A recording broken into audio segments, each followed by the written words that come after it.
Bienvenue dans la taverne de Lug. Bien.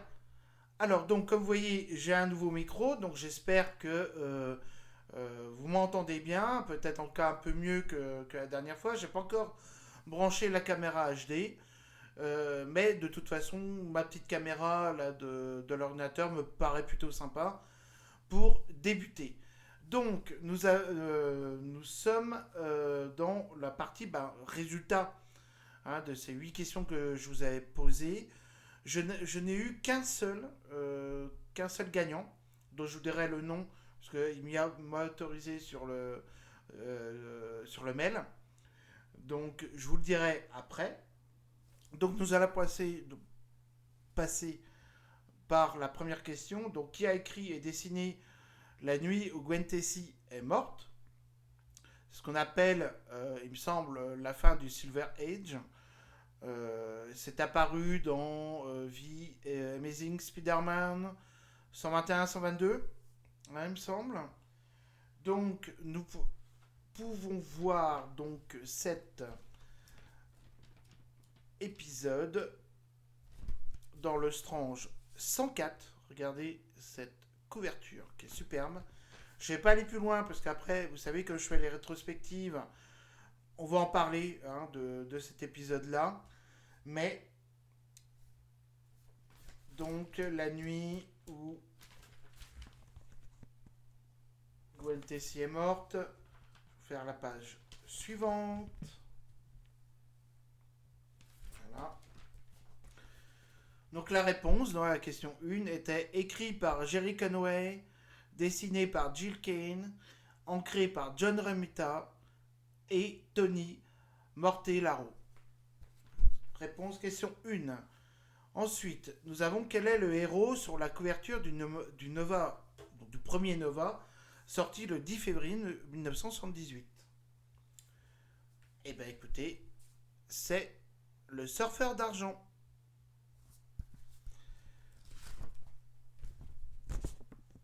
Comme vous pouvez voir, je reviendrai aussi sur Nova, parce que c'est vrai que c'est une revue qui est très intéressante. Comme vous pouvez voir, donc on a Nova.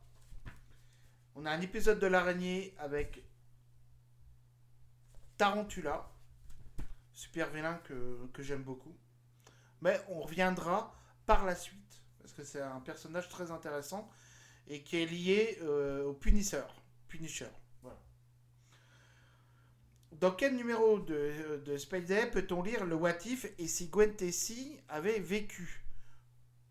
Réponse. Dans le numéro 49 et le numéro 50. Preuve, évidemment. Tac. Voilà. Donc c'est bien dans les Spidey qu'on a les What If et pas dans les spéciales Origines Strange. Parce que là, ça raconte vraiment l'origine des super-héros. Ensuite, nous allons. Je sais plus. Ah oui. Ah oui. En quelle année est sorti en album? J'ai bien dit, je précise, je l'ai dit plusieurs fois. Pour la première fois, une aventure des X-Men. Il y avait la réponse dans la question. Puisque en fait, des personnes se sont dit l'album numéro 1, peut-être comme ça. Quels sont mis? Vous voyez, je sais pas si vous voyez, album numéro 1. C'est celui-ci qui est sorti en 1983. C'est vrai qu'après tout, on peut se le dire parce que c'est l'album numéro 1.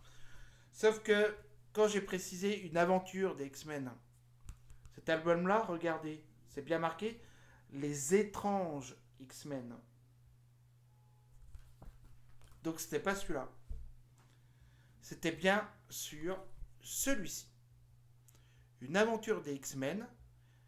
Il n'y a eu, comme vous voyez sur la tranche numéro 1, il n'y a eu qu'une série qui est sortie en 1975. Je vérifie, c'est ça, 1975, donc c'est bien celui-ci. Ensuite, dans quel numéro de Strange voit-on pour la première fois Thanos et Drax le Destructeur aux côtés d'Iron Man? Donc ça, faut revenir plus loin, effectivement. C'est dans le Strange 51 qu'est apparu pour la première fois Drax et Thanos. Voilà.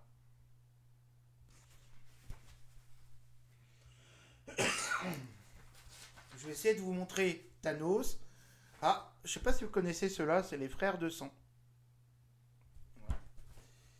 C'est un peu les serviteurs de Thanos. Enfin, pas un peu, voire même beaucoup. Je vais essayer de vous montrer comment Thanos, voilà. Là, c'était Thanos dans le Strange 51, qui date du 5 mars 1974. Vous voyez. Ensuite, question numéro 6, qui était peut-être un peu moins évidente. Dans le spécial Strange 25, à la fin de l'épisode, donc hop, je vais aller tout de suite à la fin de l'épisode. Nous avons dans le prochain épisode l'homme qui rit. Alors l'homme qui rit, il faut savoir que c'est un roman de Victor Hugo. Il y a eu un film en 1900, ouais, j'aurais dû rechercher 1900, enfin dans les années 1920, et c'est grâce à ce film que les créateurs du Joker ont décidé, les créateurs ont décidé du Joker, ont pris comme exemple cet acteur qui jouait donc ce film des années 1920. Je suis désolé, j'aurais dû regarder. Et ils ont pris un exemple pour dessiner, pour créer l'antagoniste de Batman. Voilà. Donc en fait, on peut presque dire que le Joker en fait est une invention française si on veut jouer les chauvins. Donc c'était le Joker. Ensuite, dans quelle revue peut-on lire Les Envahisseurs? Ces super-héros de la Deuxième Guerre mondiale, en fait, on voit Captain America, Namor, Bucky, il y a Toro, etc. Et ben écoutez, c'est dans la série Titan. Voilà. Donc ils sont tous réunis. Donc ça c'est le troisième épisode.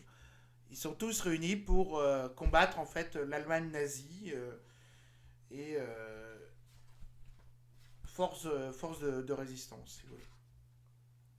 Je peux vous montrer quelques. Voilà. Donc c'était dans Titan. Ensuite, eh ben donc la huitième question. Alors la huitième question, c'est vrai qu'elle était, j'allais dire un peu perverse. Je l'avoue, elle était perverse. Car il s'agit en fait du gagnant. Là, je viens de m'apercevoir que j'ai pas pris le Strange qui m'intéresse. Ah, bravo la coordination. Bravo le truc.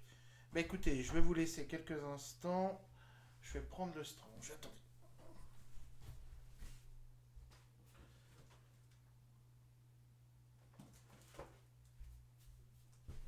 Voilà. En fait, il faut savoir que dans le Strange numéro 100, il y avait un jeu concours.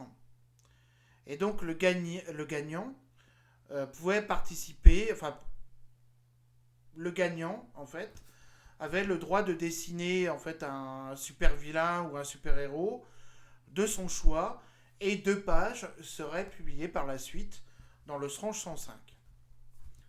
Alors le résultat, ça a été donc le gagnant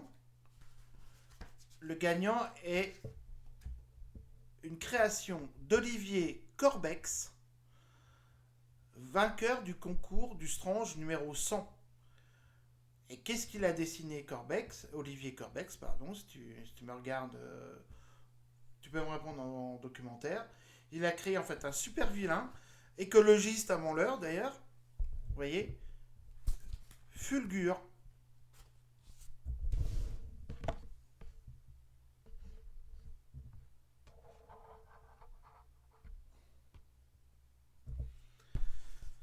Donc c'est le gagnant, tout simplement, du jeu concours du Strange numéro 100. Il me semble d'ailleurs qu'il y avait d'autres super vilains. Attendez. Hop. Parce que les gens qui ont participé, je crois, avaient envoyé. Ah voilà. Les super. Ah non, donc c'était bien en fait des super vilains.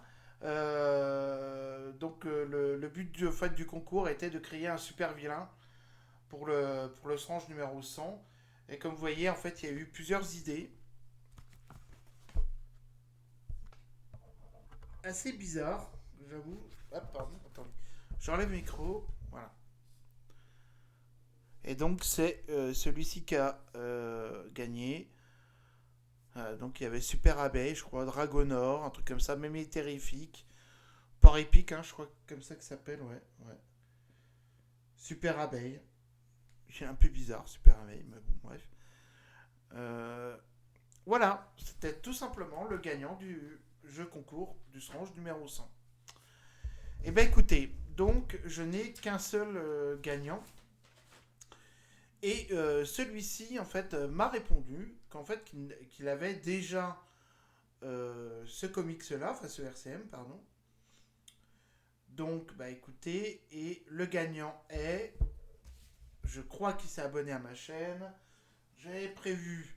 Alors, j'ai pas de tambour. Alors, j'ai pris une casserole. Le gagnant est.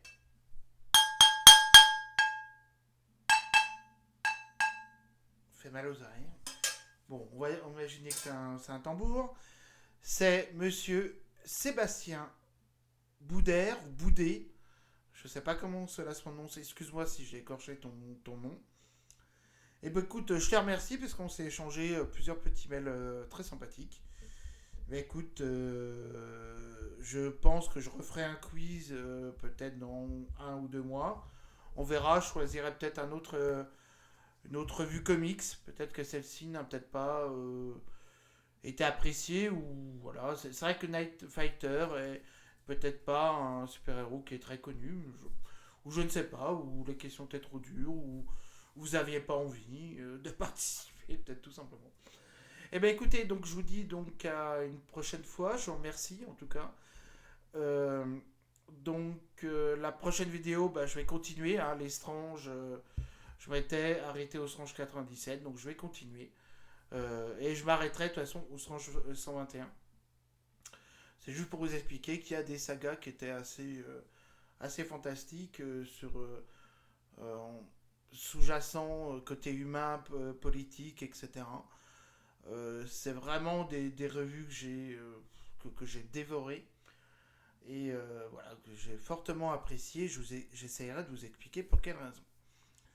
Bien, bah écoutez, c'est la fin de la vidéo. Je cherche, voilà, je crois que j'ai répondu à tout. Si vous avez des petits commentaires, bah écoutez, n'hésitez pas. Je sais pas, est-ce que vous avez trouvé peut-être le truc plus dur, enfin les questions assez dures, ou je ne sais pas. Donc la prochaine fois, je ferai ça. Après, je vous dirai certainement que je vais apparaître dans un documentaire. Donc, bah, je vous dirai où aller la voir, pardon. Bah, c'est sur le site hein, Geekologie, hein, de toute façon, tout bêtement. Il m'avait invité donc pour parler de l'évolution des comics en France. Voilà, tout simplement. Je crois qu'il y a plusieurs intervenants, Comics Guardians, etc. Bref. D'ailleurs, je ferai peut-être aussi un truc spécial Thor. Parce que je sais que Comics Guardian est adore Thor. Alors, je sais pas s'il connaît les. Bon, je vais pas faire honte, hein. Enfin, je vais pas t'insulter, hein, évidemment. Ta culture, évidemment, voilà, en toute amitié. Je sais pas si tu connais ceux qui sont sortis dans les années 90 ou 80. Bah écoute, bref, je ferai certainement un peu une rétrospective des bandes dessinées que j'ai.